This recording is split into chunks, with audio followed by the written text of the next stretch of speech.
عجبا لأمر الناس في هذا الوقت، إذا لم تفعل ما يريدون أصبحت لا تعجبهم.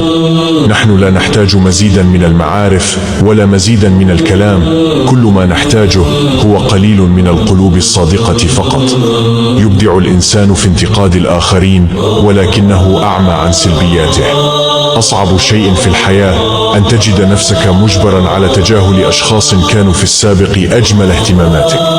هناك من يكون حضوره في حياتك علامة فارقة، وهناك من يكون علامة فارغة.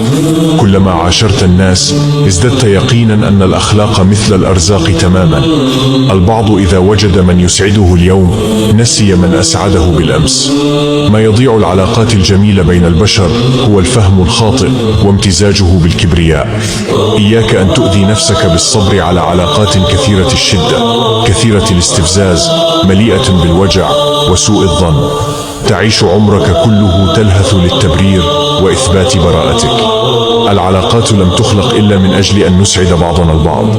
من يؤذيك ابتعد عنه. البيئة التي تزعجك غيرها. لا تشارك في الحوارات السلبية والنقاشات الحادة. لا تفكر في الماضي، خطط إيجابيا للغد. من يجرحك اجعل بينك وبينه مسافة كافية ولا تكثر الاحتكاك به. من يغمز ويلمز في الكلام تجنب الحوار معه، بذلك تغلق باب الشر. من يكيد لك ويستغلك فوض أمره لله.